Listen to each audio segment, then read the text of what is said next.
За сайн байцгаана уу. За энэ 7 хоногийн дүүлэн шууганы хамгийн түрүүнд мэдээж шинэ ерөнхий сайттай болсон асуудал бичигдэх нь дамжиггүй болоод байна. За тэгээд өнгөрсөн 7 хоногийн бичлэгээрээ би бас хэлжээсаа эх 7 хоногт бид нар шинэ ерөнхий сайттай болчихно. За тэгээд ямар хуу үйл явц прогноз өрнөх нь вэ? Тэгээд хэдүүлээ эх 7 хоногт ярилцгаая гэдэг ингээд хэлжээсэн санаж байгаа. За зандан шитэр гэж хүн болсон. За зандан шитэр гэж хүнийг бол хэдүүлээ ер нь бол харьцангуй гайгүй сайн мэдж байгаа. Одоо энэ хүн бол өчнөө олон жил улс төрд яваа ийм хүн. За гэхдээ хэрвээ та бичлэгээ үзээ санаж байсан бол оюун эрдэнэ ерөнхий сайтыг огцорхоод дараагийн ерөнхий сайд бол ер нь зандан шитэр болов гэсэн таамагаа би хэлжээсэн. За ингэж хэлэх ингэж таамаглах бол надад хангалттай үндслүүд байсан. За та бүхэн ч гэсэн байсан баг. Яагаад вэ гэхээр за энэ бол мэдээж ерөнхийлөгчийн маш том оролцоотой байж засгийн газар огцорч байгаа. Өөрөөр хэлэх юм бол одоо ерөнхийлөгч л засгийн газрыг огцруулах бодит улс төрийн хүчтэй байна. За хоёрд ерөнхий сайд бол огцрохгүй гэж нэлээд үзснэ хэдүүлээ мэдж байгаа. За гэвч огцорсон. За огцорхоосоо өмнө чинь нөхцөл улс төрийн нөхцөл байдлыг мэдчихсэн учраас ерөнхийлөгчийн талын гэгдэж байгаа улсын хурлын гишүүд за ерөнхийлөгч рүү хүртэл бол одоо чиглэсэн дайралтууд бол гарсан. За нөгөө тал ч гэсэн мэдээж чимээгүй байхгүй тий. За ингээд ерөнхийдөө бол одоо удирдах зүйл байх хурал дээр ярилцаад зандан шитрийн нэр тодорхой. За тэрийг бол нэгдсэн чуулганаар оруулах гэж оролцсон. За гэвч нөгөө 3 өдөр бол одоо бурхан багшийн дүүч өдрөөд бүх нийтийн амралтын өдөр болсон учраас орой 20 цагаас зарласан байсан. Нэгдсэн хуралдааны хэдэр бол одоо арлснаа мэдрээс одоо боли дараа 4 дахь хэдүүлээ оролцоцгаа хэдэр гэсэн үндслэлээр боллоо. За ингэхлээр ерөнхийдөө одоо юу гэдэг энэ бол харьцангуй ерөнхийлөгчийн талын тэр хүрээнээс зурагдсан байсан зураг за тэр талаар явж байгаа.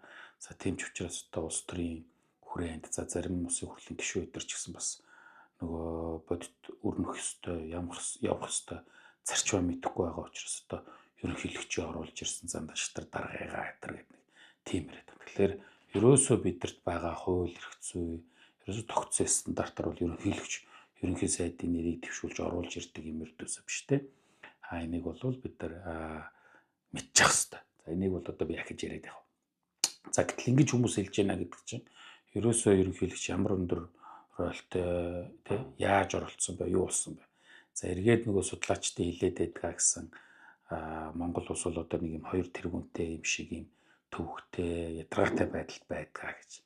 За зарим судлаач нар бол одоо Монголын тогтолцоог бол хагас ерөнхийлөгч гэж ярьдаг бол за зарим ялангуяа одоо мөнх эрдэнэ гэж надтай адилхан нартай антропологч бол одоо энийг хагас парламент гэж нэрлэх хэдэр явдлаа.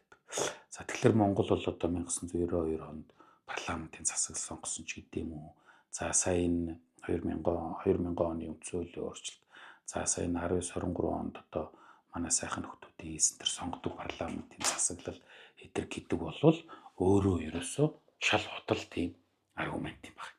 Тэгэхээр энэнд одоо юу гэдэг те бид ингэж ийм гүйхэн утга учир жаахан багтайхан шиг ийм ойлголт мэдлэгэнд бол итгэх нь юм уншихгүй, судлахгүй, за анзаарахгүй. За одоо тэгээд чим үннийг хэлэхэд Кириллээс өөр бичих үсгээр юм уншдгүйг нь л илэрлэх гэсэн үг шүү дээ тий. Тэгэхээр судалгаа шинжилгээ юмыг дүгнэн үзнэ гэдэг бол арай өөр агуулгатай байдаг. За тэгэхээр нэг ийм тогтолцоо маань одоо засгийг унагсан. За тэгээд энэ тогтолцооны чагт маань бол эргээд яасан бэ гэхээр энэ ерөнхийлөгчийн зүгээс одоо энэ ерөнхий сайдыг гарч ирэх тий одоо төвшүүлсэн гэж одоо зарим гишүүд хэлж байна тий. Одоо тэр оргид эрдэнэтэй сонгогдсон нэг эмэгтэй гишүүн байна лээ. Тэр өмчтөө тэр төлөв ойлголт мэдлэг муутай л үз зайлвал тэр хүмүүс гэж хэлж байгаа нь бол санамсаргүй зүйл өртөөс биш гэсэн үг. За яах вэ? За ингээд үйл явц бол одоо баг хурлаар жаахан ардын нам бол баг хурлаараа нэлээд хайрцагласан дахиж ороо зандан шитрийгаа бол одоо шууд дэмжүүлж гаргаж ирэх гэсэн боловч заалнаас тэмүүлэн гишүүнээр дэвссэн гэж за нөхөрчүүл яг өөрийгөө гарахгүй би бол одоо нэмэргүй гэдгээ мэдчихсэн. Гэхдээ сүүлийн хэдэн сар хийсэн улс төрөөрөө бас нийгмээс нэлээд оноо авцсан байсан. Сошиал сүлжээлч гэсэн тэмүүлэн идэрхсэн баг зэрэг тийм балиа шиг янз бүрийн хүмүүс байсан учраас нөхөр бол гарахгүй ч гэсэн гарахгүй юм бол мэдж байгаа те тодорхой.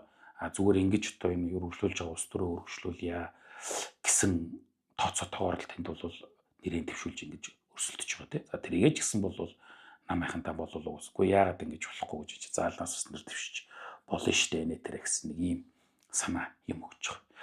За тэгээд зандан шатрын тэр асуудал илдэр бол ер нь нэлээд шийтгдсэн байсан тодорхой байсан. За тийм ч учраас одоо оюун эрдний талынхан бол тэр огцрох амархан чагсаал үеэр бол зандан шатар дараагийн залуу амраа гэдэргээд анх бол зандан шатрлууд тарьж эхэлсэн те. Тэгэхээр энэ бол нэлээд шийтгдсэн байсан асуудал юм байна гэдэг нь бол тодорхой болсон. За одоо ингээд томилогдчихлоо нөхөр бол өчигдөр кабинетаа бүрдүүлсэнгүү өчигдөр буюу одоо 5 дахь өдөр улсын хурлд анх сонгогдсон одоо 30 гишүүн гэж нэрлэдэг байгаа. За гэхдээ гарын үсэг зурсан бол арай 30 хүрэхгүй байх шүү гэж би тэр сошиалор яваа зурагнаас харсан тэр бичгээс нь. За ховдоо сонгогдсон болормоо гишүүн манлайлаад ингээд орсон юм байна.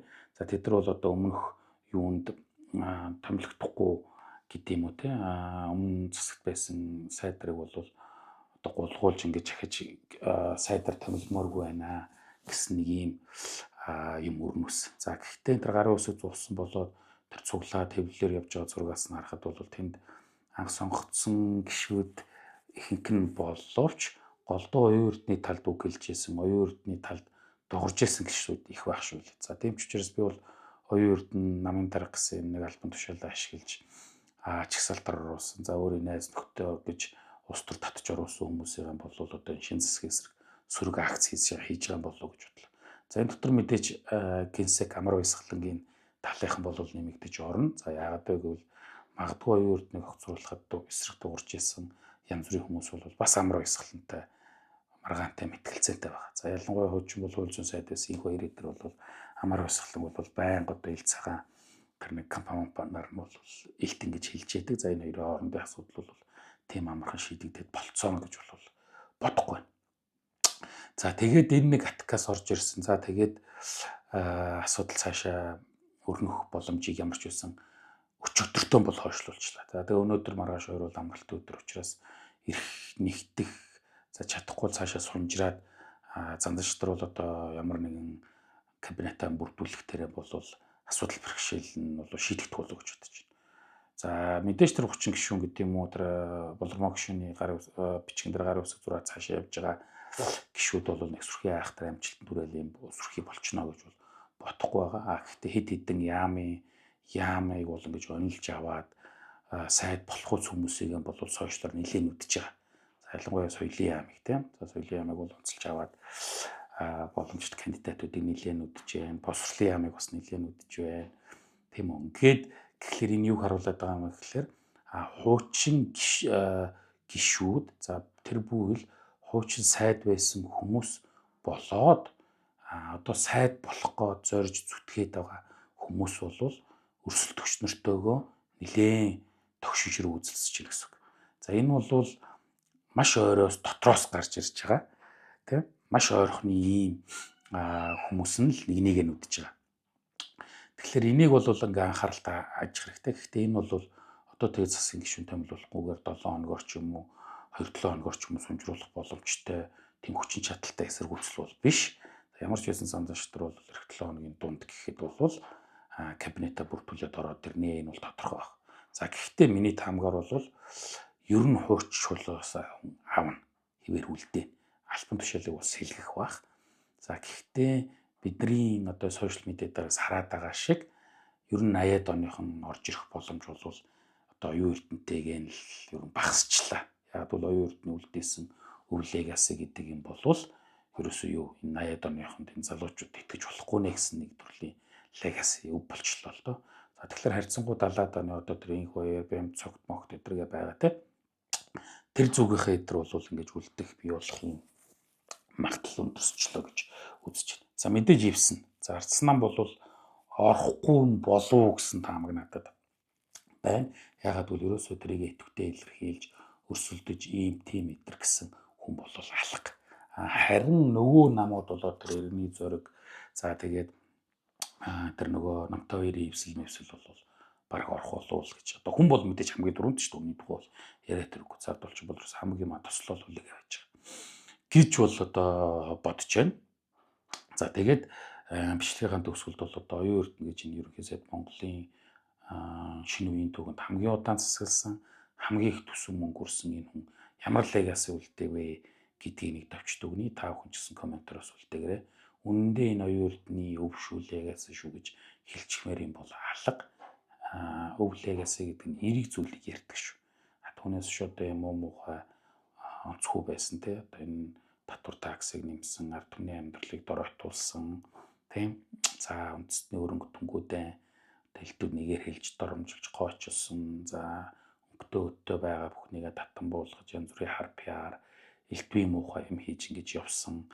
Ийм л нэг төр зургийг харууллаа. За тэгээд энийг бол өв гэж хэлэх юм байхгүй. За миний хувьд бол оюун эрдэнэ гэдэг хүн бол Монголын хамгийн хүчтэй улс төрийн хувьд тийм эрх мэдэлтэй болсон шүү дээ. Хамгийн хүчтэй, хамгийн их төсөвтэй, хамгийн удаан засагласан боловч энэ боломжийг ашиглаж чадахгүй үр дүнгүй өрсөн өв гэж харагдах үзэгдэх юмгүй ийм ерөнхий сайд байлаа л гэж дүгнэхээр байна да.